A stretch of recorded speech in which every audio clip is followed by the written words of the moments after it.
Tidak gampang. Darah daging saya Katolik. Saya 2 tahun di Vatikan Roma.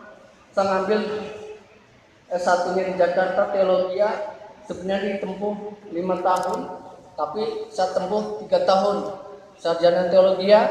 Akhirnya saya dapat beasiswa ke Roma 2 tahun memperdalami ilmu psikologi pastoral. Apakah ilmu psikologi pastoral? Salah satu gereja di Indonesia itu banyak bermasalah. Kebohongannya sebenarnya sangat-sangat jelas. Mana mungkin pendeta GBI dilantik oleh Vatikan? Nah, ini sangat-sangat ngawur sekali.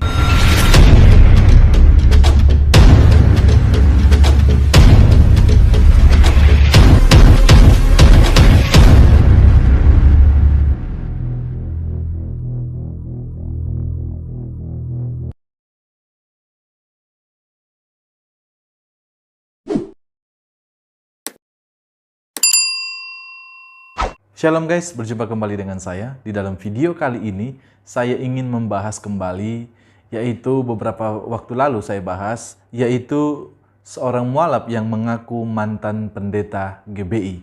Nah, di dalam video kali ini, jelas memang kelihatan apa yang menjadi kebohongan daripada si mualaf ini. Mengapa saya katakan demikian? Di sebuah video, ia jelas mengatakan bahwa ia dilantik menjadi pendeta itu di Vatikan. Dan tentu juga kita harus tahu bahwa kalau di Vatikan itu tempatnya di mana dan itu lembaga gereja apa? Apa mungkin GBI? Nah, mari kita saksikan bersama-sama cuplikan videonya. Para ulama, para tokoh agama, saya dikasih waktu singkat sebenarnya 15 menit sampai 20 menit. Jadi saya tidak bisa menyebutkan satu persatu dari yang tua sampai yang muda yang saya muliakan. Saya ada di tempat ini semua karena kemuliaan Allah. Saya 1 bulan lalu ada di gereja, sekarang ada di masjid. Saya tidak mudah untuk mendapatkan hidayah. Saya tidak gampang untuk mendapatkan hijrah. Saya tidak mungkin. Saya lahir di Manila, umur 10 tahun. Saya dibawa ke Indonesia oleh papa saya. Kebetulan papa saya meninggal umur 10 tahun saya. Umur 11 tahun mama saya meninggal. Saya dititipkan di salah satu gereja. Saya dididik dari kecil. Saya dibesarkan belajar teologi, kristologi, eksegese tentang Injil, Zabur, Taurat. Yang saya tidak pernah sentuh adalah Al-Quran. Bagi saya fanatik waktu itu. Doktrin saya, dogma saya. Dogma itu pengajaran, cara pandang. Doktrin itu pengajaran. Saya dididik dari kecil hanya mengetahui tentang kristologi. Saya memandang Islam itu radikal, Islam itu tidak benar, Islam itu teroris, Islam itu ISIS dan lain sebagainya. Ketika saya memiliki cara pandang seperti itu, saya tidak mudah masuk Islam. Tidak gampang. Darah daging saya Katolik. Saya 2 tahun di Vatikan Roma. Saya ngambil S1-nya di Jakarta, teologi. Sebenarnya ditempuh 5 tahun, tapi saya tempuh 3 tahun sarjana teologi. Akhirnya saya dapat beasiswa ke Roma 2 tahun memperdalami ilmu psikologi pastoral. Apakah ilmu psikologi pastoral? Salah satu gereja di Indonesia itu banyak bermasalah. Ada gereja mandul, gereja tidak bertumbuh, penginjilan yang gagal, dan lain sebagainya.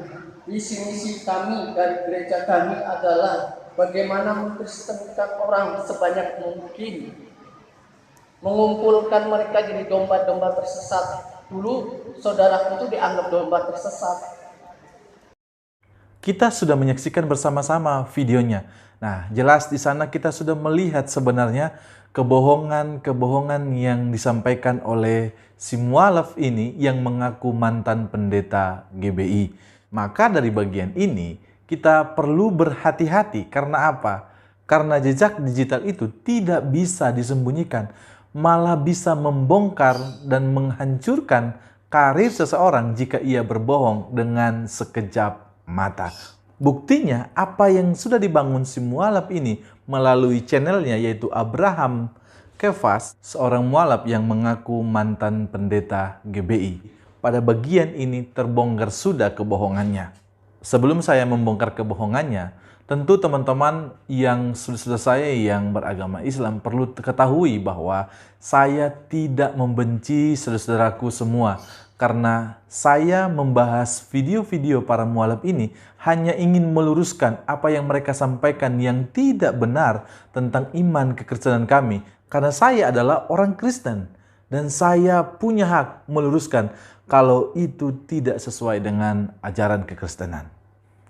Nah, kebohongan apa yang dilakukan oleh si mualaf ini yang mengaku mantan pendeta GBI? Yang pertama, di channel Abraham Kefas, ia mengatakan jelas bahwa ia adalah seorang mantan pendeta GBI. Nanti saya akan tunjukkan screenshotnya, teman-teman.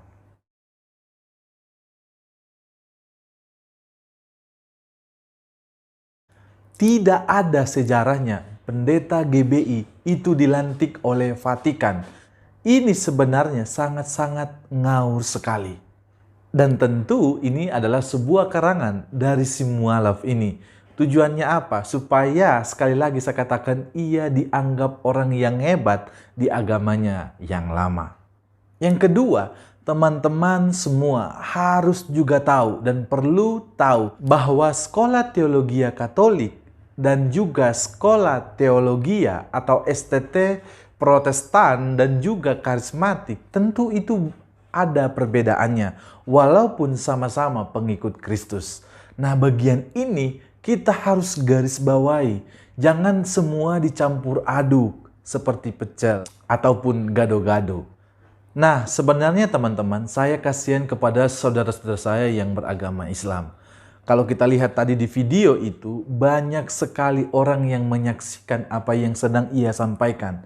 Bayangkan berapa banyak orang yang sedang ia bohongi. Nah, saya melakukan counter atau menyanggah daripada video-video mualaf ini. Sebenarnya tujuannya untuk apa? Membuka pikiran saudara-saudara kita yang muslim ini supaya apa? Mereka melihat dan juga hati-hati kepada oknum-oknum tertentu yang hanya tujuannya jualan ayat. Saya rasa cukup sampai di sini video ini. Tuhan Yesus memberkati kita semua. Shalom.